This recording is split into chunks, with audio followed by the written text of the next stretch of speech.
Hello, and welcome to installment number 6 of the Stock Trading Ninja training series. This is Frank Bunn, your instructor. This will really be one of the most exciting segments because we are going to learn setups, risk control, and trade management, and cover as promised exactly how to enter trades on the proper breakouts and control risk. We're also going to learn some really great management techniques as well, so you'll always know when and where to close your positions. We'll begin here by identifying system entries which evolve after the swing high-low universal trigger. The objective of this training is to establish precise, tactical trade positions. First, however, we need to cover the essential forms of risk, as we'll be using them throughout the rest of the training to establish the lowest risk, highest probability entries.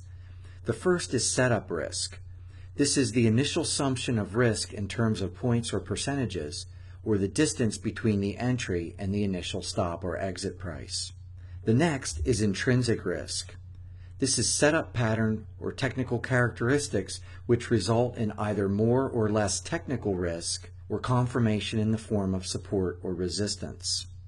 And lastly, we have contextual risk, where the setup pattern evolves in terms of the trend, significant highs and lows, as well as the broad market correlation. The first, setup risk, relates to the actual pattern itself, as we will see. However, forms 2 and 3 are the precise tools I use to pull massive profit out of the markets with the lowest risk entries.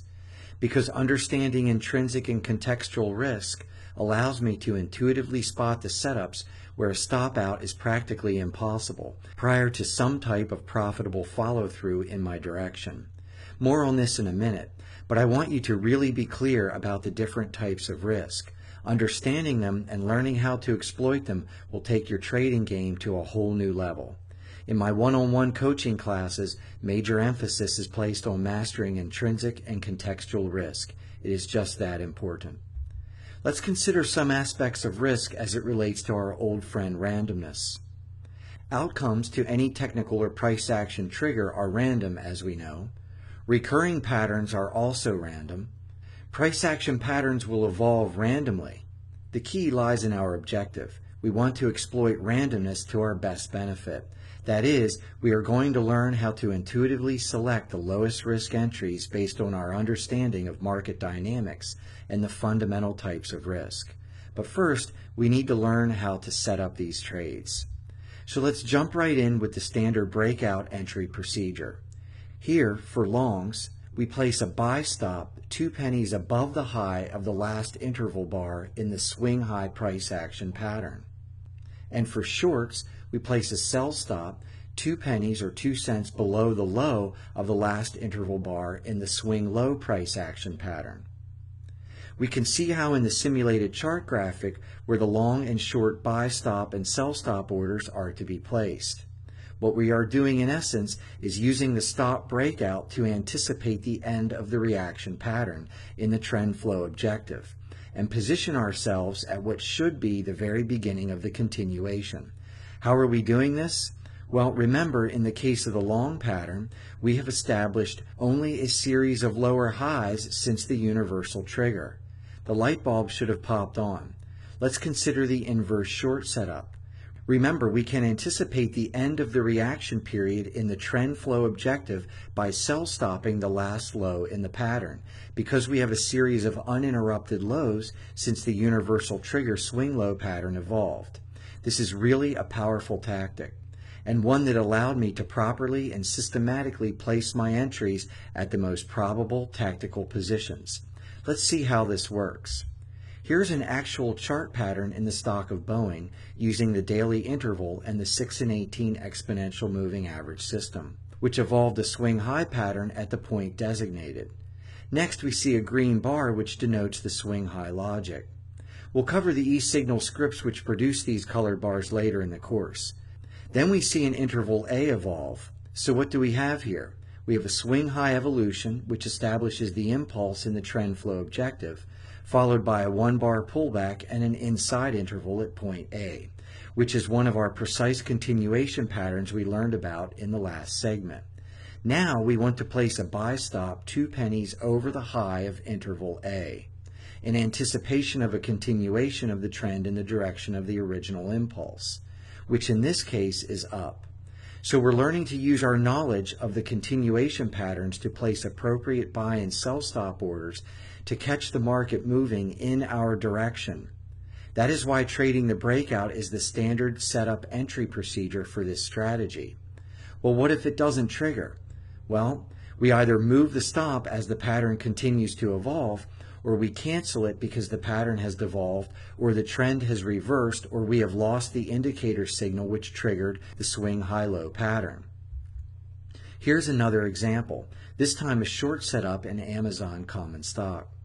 We see here a swing low pattern followed by a 1-bar pullback and an inside interval.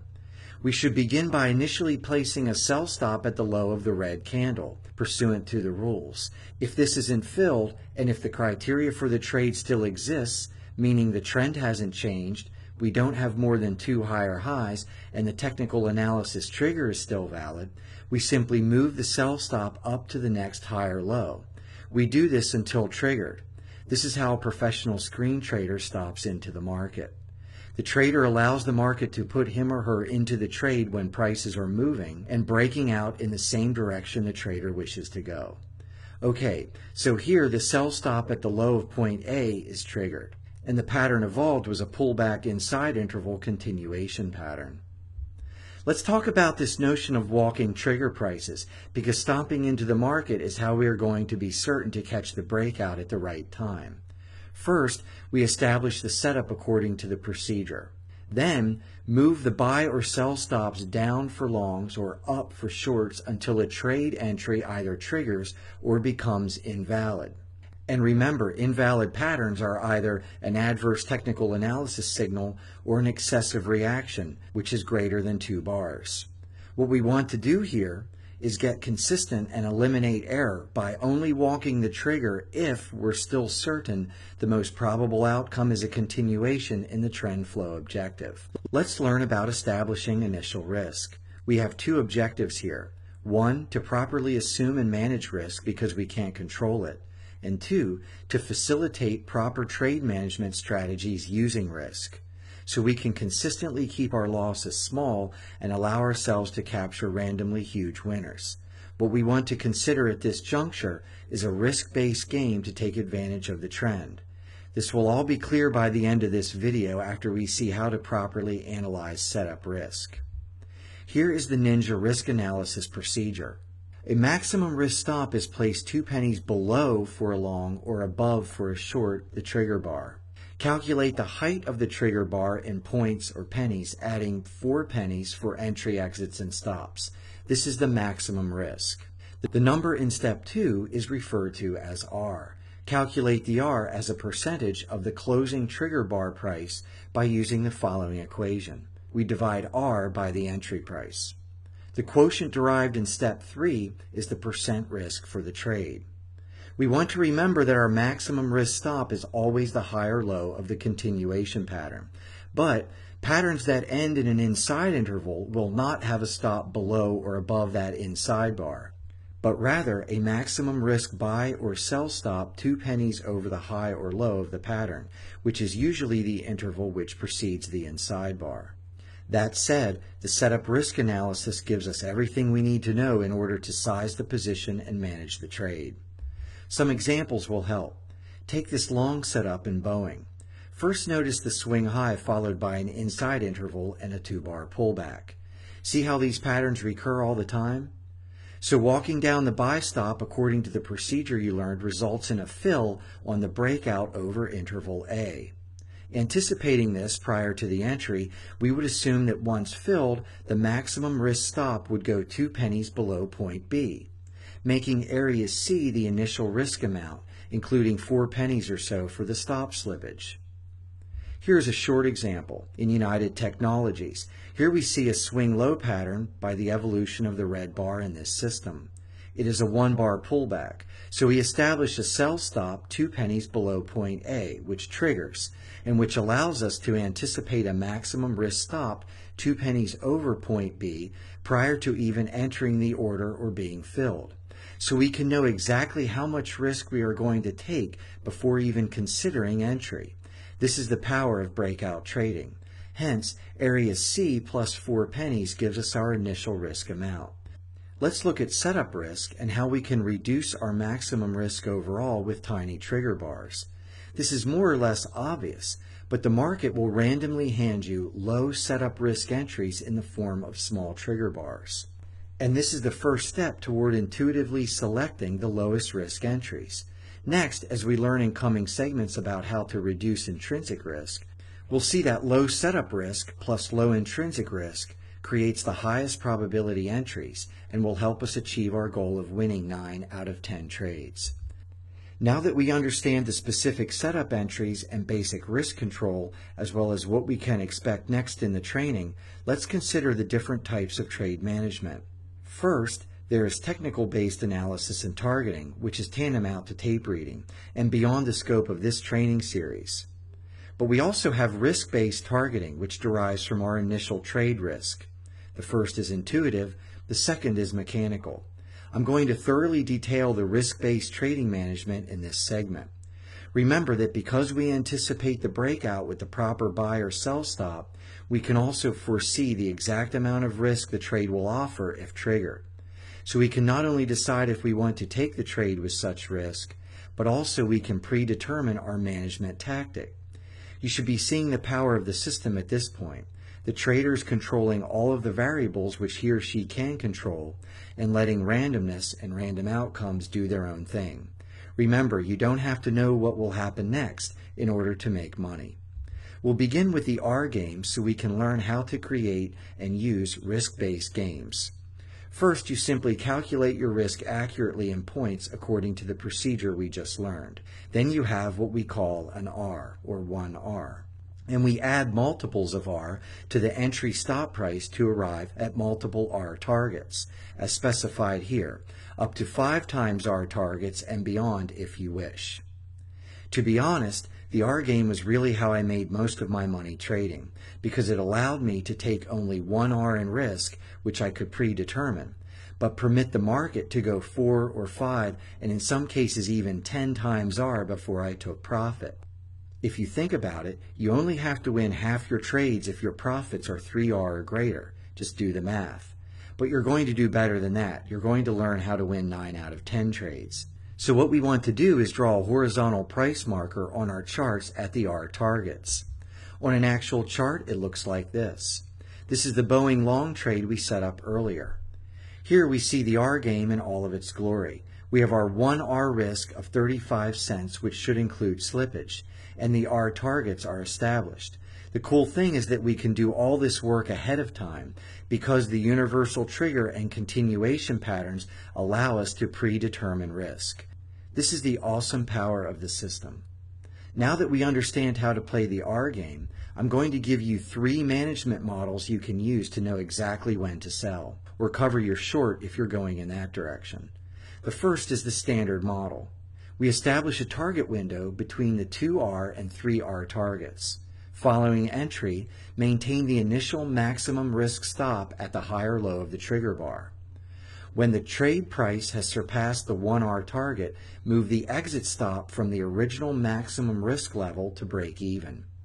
Exit the trade when the price enters the target window. Our objective is pushing the risk-reward skew in the trader's favor by 1 to 3 or greater. This is the standard system I use most of the time to consistently get big winners and keep my losses confined to 1R. Here's the system in action with the Boeing trade we've been watching. Enter at 106.96 above point A. When price hits 1R at 107.29, we move the stop to break even, exiting at the 2 to 3R target window above. The next management model is a bit more aggressive, and so it is called the aggressive trade management model. Here, we want to establish a target window between the 1R and 2R targets. Following entry, maintain the initial maximum risk stop at the high or low of the trigger bar. Optionally, when the trade price hits the 1R target, we shed, or sell or buy to cover, depending on going long or short, a predetermined number of shares or contracts, 1/3 to 1/2 of our position. We exit the trade when the price enters the target window. Our objective here is short-term trading, trading reversals, scalping, and risk control. The objective here is also all about getting the quick hit and controlling profit when the long-term trend is not going in our favor. Next, we want to consider the inverse of the last model with the strong trend management model. We want to establish a target window between 3R and 4R targets. Targets may also be placed between 4R and 5R targets. For long breakouts to all-time highs and early cycle entries, use 6 to 8R target windows. Following entry, maintain the initial maximum risk stop at the high or low of the trigger bar. Optionally, when the trade price hits the 2 to 3R target, shed, sell, or buy to cover a predetermined number of shares and contracts, either 1/3 to 1/2 of the position. Exit the trade when the price enters the target window. Our objective here is pushing the risk-reward skew in the trader's favor by 1 to 4 or greater. This is the management model I use to trade my super high momentum stock entries, and also my penny stock setups, because there can be such massive appreciation in price for these types of stocks. I really want to let the trend run. Let's take a look at an example of this strong trend model at work in a trade I recently took in Celdex. This stock was really on a tear when it set up, so I felt comfortable with a relaxed management model. Since the stock had a very high relative strength, more on that in the video on scanning the markets, and was near 52-week highs. Here, you can see the beauty of the R game at work. I was able to sit until more than 6R had accrued, a massive percentage winner. I eventually sold by locking in 5R on an R stop. You should be realizing the power of the risk-based management here, and it all stems from the ability to see and analyze risk before you even enter the trade, thanks to the universal trigger and continuation patterns. So let's look at how we're going to learn to use our intuition to select the lowest risk, highest probability setups. First, we're going to look for low setup risk and low intrinsic risk, which we will learn about in the coming segments. And next, we want to consider the Ninja Golden Rule of risk management, which dictates that low initial setup risk means our risk-based targets are closer. That's right, if we have tiny triggers and small initial setup risk, the stock or market doesn't have to move as far in order to give us a nice handful of R in profit. We've covered a ton of crucial information in this video, and you'll definitely want to review everything before proceeding. So let's look at where we stand in terms of our evolving analytical matrix, which is growing as our knowledge base expands. First, as always, we have the trend flow objective, followed by the universal trigger and commensurate continuation price action patterns. Next, we can predetermine the evolution of system entries, which enables us to perform the requisite analysis to make the proper setups and control risk and manage the trade. We're really getting to the heart of the strategy now. As always, our objective is to win the vast majority of our trades and make our winners much, much larger than those less frequent losses. Please review all the information we've learned thus far. Be certain you have a firm grasp on the fundamentals. Your perspective should be changing as you acquire the skills of a seasoned screen trader with almost 2 decades of trading experience, because that is exactly what you're doing. We're going to take a break from all this strategic learning in the next video and instead talk all about how to properly scan the markets for trades. But stay tuned, because in video number 9 you're going to learn some key tricks about intuitively selecting the low-risk entries and get your trading game to 9 out of 10 winners. So get excited. And when you're ready to roll, I'll see you in the next installment.